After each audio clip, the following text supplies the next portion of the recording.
Hey everyone, Mr. Bullen here, and I just wanted a quick video about how to get your pictures into Lightroom to start with, kind of just some basic editing steps, and pretty much just enough to get you started.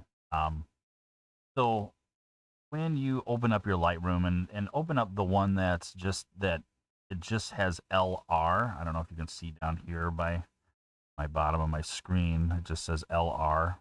There's two different types of Lightroom that you have, and one is Lightroom. This would be like the mobile version, where you can pull stuff from online and from different computers, and you can do all that, right? It's kind of like the Google of Adobe. And then there's Lightroom Classic, and Lightroom Classic is just on your computer that you're working on. That's it. You can't access anything from another computer. So for our class, now I will say that Lightroom Classic probably has better editing capabilities, and it's just a stronger program.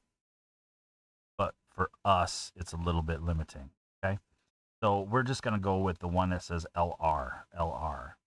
And so what we're going to do here, this is community, and so when it opens up, you're going to have some kind of a side panel here, and this is just other people's edits.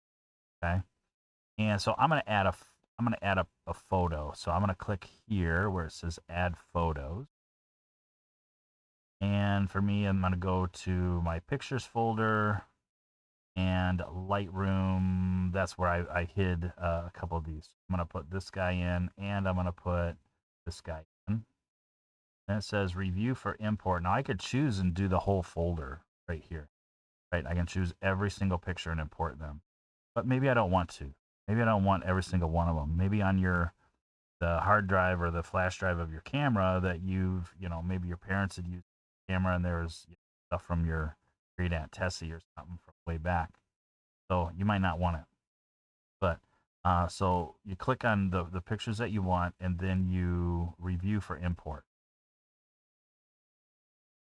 Photos will be synced to the Creative Cloud. Okay, sounds good. Which is okay. Let's try it again. Why not? Oh, there they are. Okay. Now, in my case, neither one of these, they're not really highlighted, right? Because actually, I've already previously added those. But I would select here, and I could put them into an album. So I could say new, I could say demo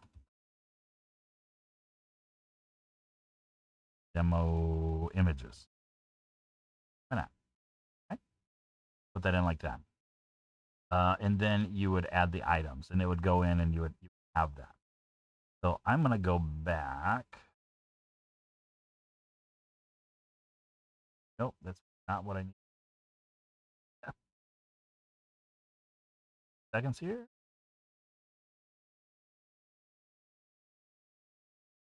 All right, Lightroom is starting. Recent. Here's one. Here's one of those two.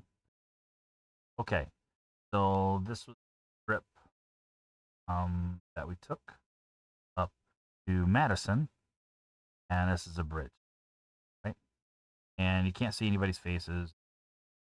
So in your Google Classroom, I have a thing called 10 Steps to Photo Editing. So we're gonna walk through this one a little bit, okay? And the number one, it says lens correction, right? And optics, enable lens correction. So your lenses have a curve to them, okay? And what you can do is you can actually find your lens if it doesn't automatically come up, and you can tell Adobe or Lightroom what to do. Okay, I'm going to remove this chromatic aberration. So, all right, so that's number one done. Transform or straighten the image. Now, that's over here on this side panel. This right here, where it looks like it's a crop with a move. Okay. So this is your straighten, and I can straighten it by hand. All right. Go kind of crazy with it there. Or I can hit auto. And if I click auto, it's going to say needed to add 0.15 degrees. Okay. But I'm going to check it here. And if I click on that button, did you see how the grid comes up? And so I can kind of check like this area right in here with that grid and maybe this one. Now, this one I think is crooked and this one's crooked, and it's just from the angle that I'm standing.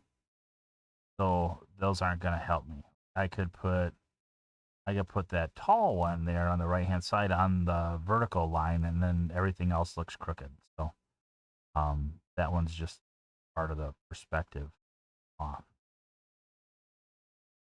So I'm gonna just try to do this bridge a little bit more if I can get it. Yeah, I keep going over. So let's go negative point 0.45.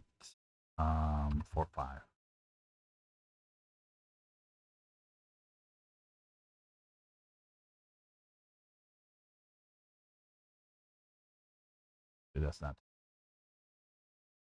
okay. So there we are. We did that. That's number 2. Transform, straighten the image. We can also crop it, right? So that's number 3 here. Crop it. Now, what kind of crop did you want to do? Is it rule of thirds? You know, do you want to? What's more important? What's more important for the sky, or is it more important for the people to be in the middle? More important to have space in there, or this bridge? So I think I kind of like that. I wish aspect. I can do a custom. I'm gonna open this up a little. I like to not have this area on the right hand side right here where that building is, just because that building is a little bit crooked, especially when the edge of the picture is that close. You hit your enter key, and then there's your edit crop. Okay. Wow, this is quite the blurry picture too. All right, so the next step, we're gonna put that away, and then we're gonna come back up here to this icon here, and that's where all the white balance and exposure and all that other. So we're gonna go to color, and right here is white balance. It says custom. So you can go as shot, do an auto, daylight, cloudy, shade, tungsten, fluorescent, flash, and then custom, which is usually what your camera's going to do. So let's see. That's daylight. Let's go right auto. But you do have an eyedropper here. And the nice thing about the eyedropper is you can come in and you can find something that is supposed to be gray. If it's naturally gray, you can click on it. Now that one kind of made things a little green, didn't it? So if I go there, actually that's not too bad. It's on black. Black is kind of gray, right? Oh, back to green. So, all right. So if you do that, you can pick up something that's naturally gray, and it will automatically adjust the white balance. So some photographers will do this, but they'll have a gray card that they'll have a person hold, and then they can come in and they can get the appropriate white balance based. But in our case, we're just going to do it like that. So, ta-da! All right, now we're going to look at exposure, and that's under the light setting here. So Adobe has several profiles, okay, and this one's right now it's just set at Adobe Color, and we could go a landscape. You see it changed it just a little bit. Portrait. I like landscape. I'm not a huge fan of vivid. Like vivid is usually too contrasty, but if I do landscape, I can do a few things pretty cool. So you see that it brought the whites up here, and then we added just a touch of contrast. Also, if you're doing something and you want to change it and you don't like it, just hit reset. See how contrast turned to reset? There's reset for whites. Okay. So back up where it was. So you can do that. You can also turn it off and on just by holding the eyeball. Okay. That. Um, that's not too bad. Just the landscape the way it is. Now we could hit auto and see how that, does. A lot of times I'll even hit auto. Look at how much that brightened that up. I'll hit auto, but then I'll come back in. That cranked up the exposure. That's the only way. But then we kind of blew out the background out here. See that? So that's kind of nice. Let's look. Let's zoom in here. Oh, look at all that noise. So maybe that wasn't such a good idea to bring the exposure up. But what I do know is that down towards the bottom, we're gonna do some sharpening. So okay, maybe we will figure that out. We're just gonna play with it, okay? So we did the auto. We did some exposure adjustments. We can increase the contrast, low, high. Find a happy medium. More in there. Highlights. Crank the highlights all the way up. I like to do this back and forth kind of thing. See that? I do that just so that my eye kind of gets it. A little bit of that. Shadows are all bumped up. But look, you crank them way up, you can just see all that noise. So I'm gonna drop shadows down just a little bit here. Whites are fine, blacks. We bring it up here, it lightens them up. I'm gonna go. Okay, so I'm happy with that for now, right? Everything's for now anyway. Then we are gonna go. Already did color. Now we can adjust our temperatures, stuff like that. This is just our white balance. But we can also go in here to a color mixer if we wanted to. Let's say I wanted to pull out the reds and I wanted to saturate the red. See, I can just crank up the red. I like on dirt there. So not always the best thing to do, but I can increase the luminance on them if I wanted to. Okay, so we can choose colors, pick a color there, or you can pick an actual hue, saturation, or luminance. And all of these will do something different. And I would encourage you just to kind of go in and play, see kind of where you're at, what you have on that.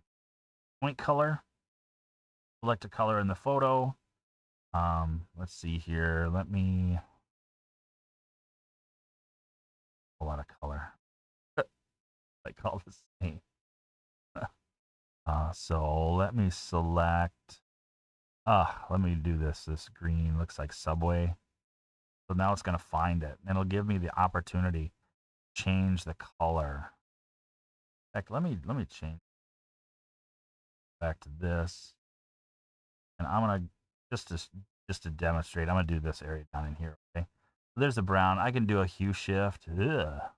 Wow, look at that's pretty gross. Or just do a saturation. Way more yellows, way more browns. Okay. Um. Okay. So yeah, we can play around with saturation and go a little more grayscale. Sometimes that's actually I'll go with that a little bit because this is concrete, right? And not really brown. It's more gray, concrete. So maybe I'll pop that in like that. All right, color grading is another way, and you can shift values and colors and hues. All right, play around with it. Again, one of those things you can be as minute, detailed with it if you want, or not. Whatever is good for you. Now, number 8 is on this list is dodging and burning. Um, let's talk about that. So dodging and burning, we haven't really talked about that, and I think in other classes, but dodging means to lighten up an area. Dodging, okay? Burning means that's an area that you would overexpose, so you would burn a darker part of that image in, okay? And it's selective. So let's say, well, let's just walk through it, okay?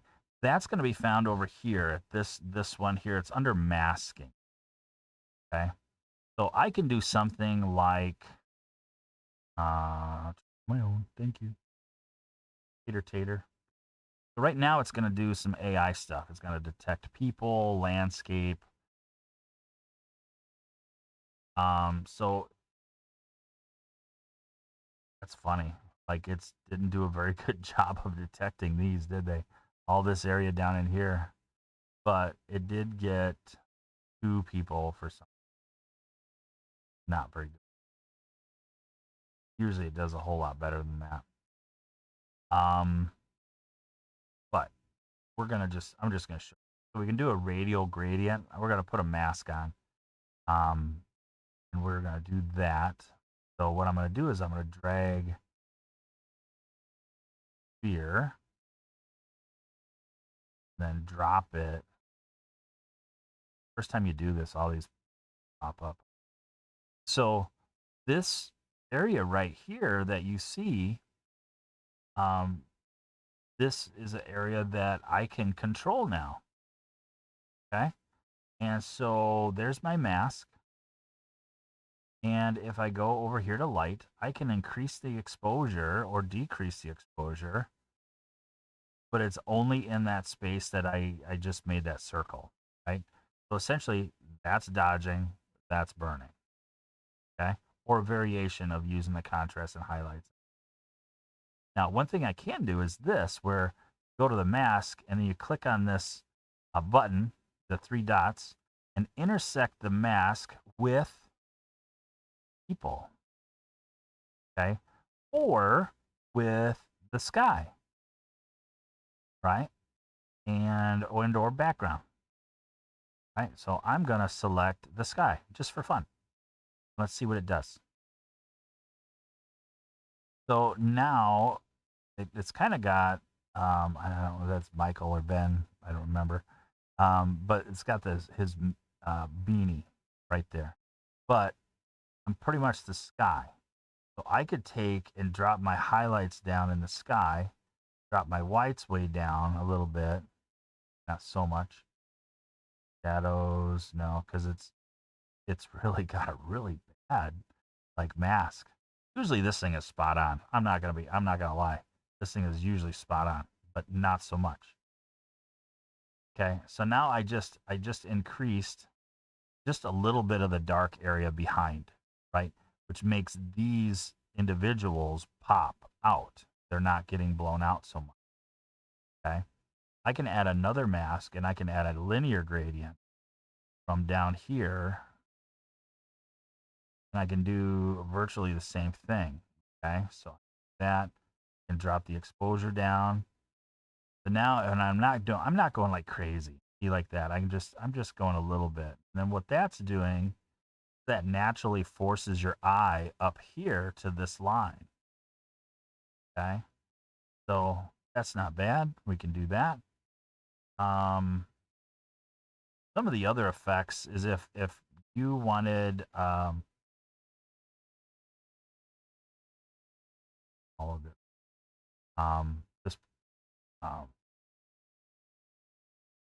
oh, uh, uh, anywho's, but look, I can do just his facial skin, although his hand is in the way. I can do just the body skin, hair, his clothes. You can go right down to the whites of the eyes or the retina or just lips or anything like that, depending if it is, um, depending if it's available, if it looks, you can see it. Okay, so this is a nice way. A lot of photographers will throw some masks on just to kind of get a little play with with it here. I'm still on the, the linear gradient that's right there. So I can like bump down the saturation. Look at that, it's grayscale all right here, and then it gets in color. That looks kind of freaky. I'm gonna bring it back, but at least I can allow it. Like I'm still pretty low. Now that looks a little bit normal. Okay. So, but what it does do is draw your eye up there. And that's what this is all for. Let's continue on. Okay, clean up.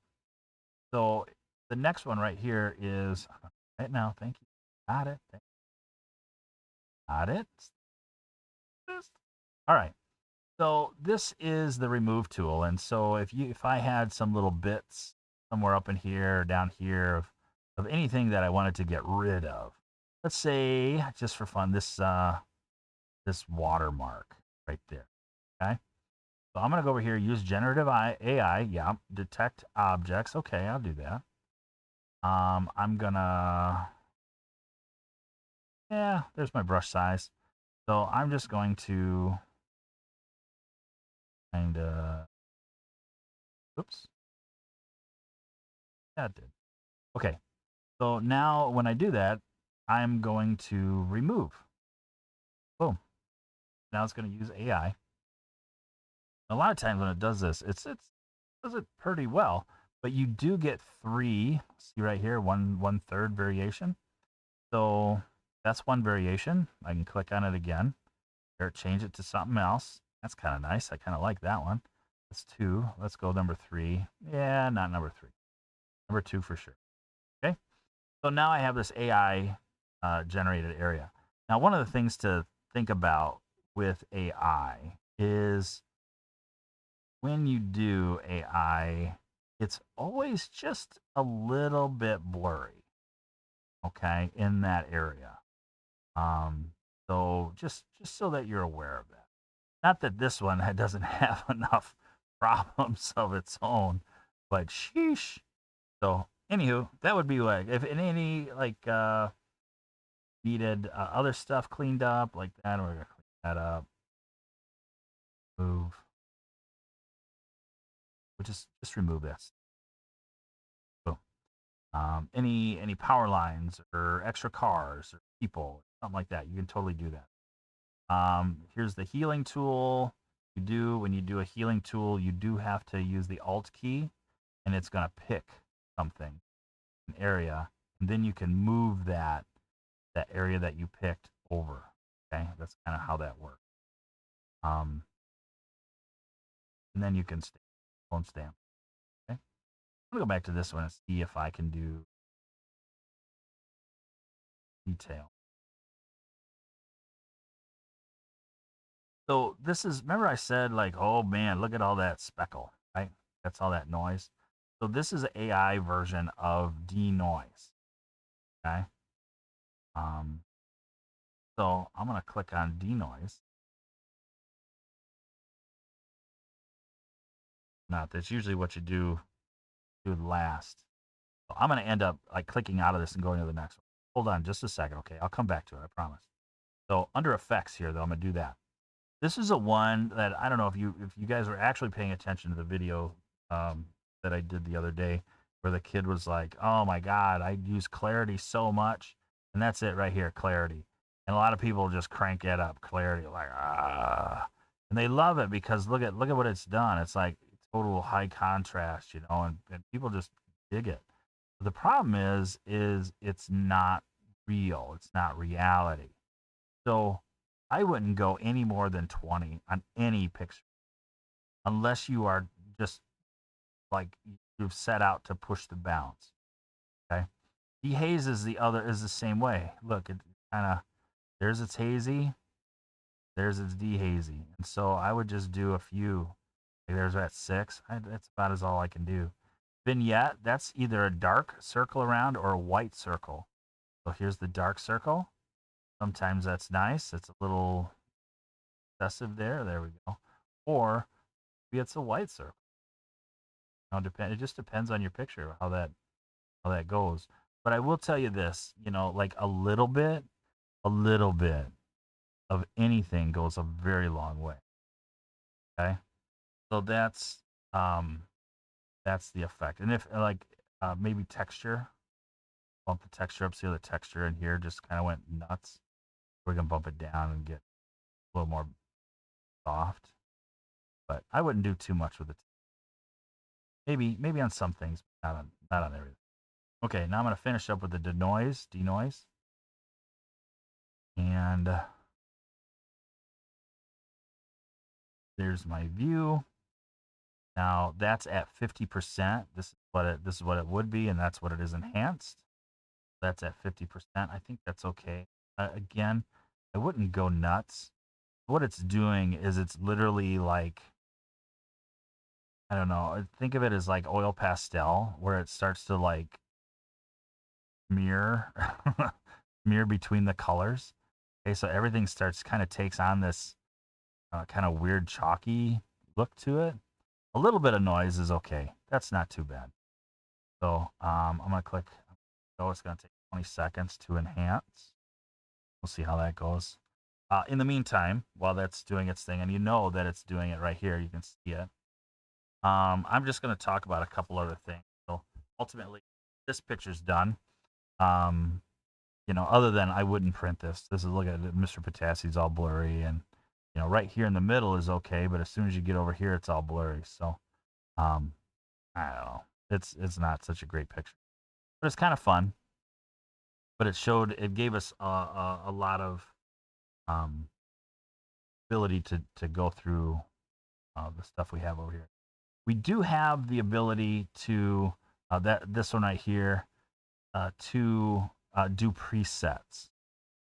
Okay, and so Adobe will give you recommended presets and premium presets, and you can buy presets. You can get a bunch from me if you want.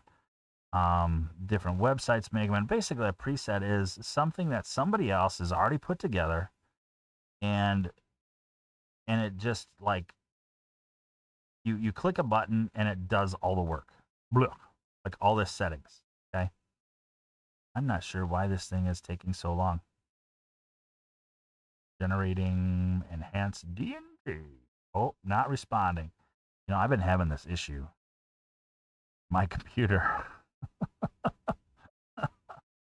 Oh, wow. I'm having this issue. Hope you guys don't. I'm going to pause the recording until. Okay, well, that was interesting because I don't know, it took about 3 minutes there before it finally opened back up. So, this top button here, this is your presets and everything you have, even the Adobe landscape and um, clicking auto. Essentially, that's the okay. It's like it creates some kind of preset. Gonna analyze your photo. I'm gonna go with recommended, and we're just gonna play here, and none of these or not all of these work. I'm just gonna say, but some of them are kind of cool. So let's play. All you gotta do is put your cursor over them, and they'll do crap. That's crap. Not bad, but still crap. Okay, that looks like what I did. All right. Ooh, look at their faces, kind of all yellowy, orangey. Hmm. Hmm. So, but if there was something that you liked and you could click on it, or you could do more like this, okay, and you could they'll do it. So, premium is a lot of adapted stuff, and then this is I put in there. If I was doing a portrait, maybe I'd want edgy, you know, some kind of edginess. Is it good there? Just depending on what you're doing. But all these are all presets. And a lot of times you do them here and then you come back over here and you change them. You change them a little bit, right? So, because not every picture is going to work for every. Or here's a bunch that I put in. There's about, I don't know, 10,416. Yeah, that's what you want to be all your time into presets. You can make your own presets too. Like when you added your pictures, your photos in to add photos, you can click a button and it will automatically like do the lens correction and do a auto straighten, you know? And if you did that right away, well, then that's 2 steps. But you'd go back in and probably do some, cropping or something. So, anywho's, that's that. So I'm gonna get rid of it.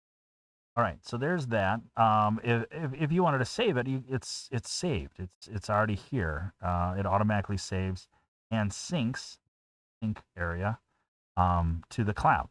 Okay, now you get 80 gigs of stuff. So which that's a lot, but eventually you will fill it up, or you can export it. Okay, so you would export. Now this image type, it says original plus settings. So original was raw, and then it's doing the settings. Okay, or I can click and I can just do a JPEG. Remember the difference between raw file and a JPEG, right? So now there's DNG is like a raw file. So we don't really talk about that. JXL, you know what? I'll be honest, I don't know what that is. I'm going to have to look that up. So, ta-da. So then I would export it. So hopefully this helped a little bit. Again, just a start for editing, right? You're by the time we get going here, you're gonna really kind of get a pretty decent amount of understanding, and then you'll be able to play around with it on your own. Okay. So that's me signing off. If you have questions, give me a holler, and I'll be happy to help.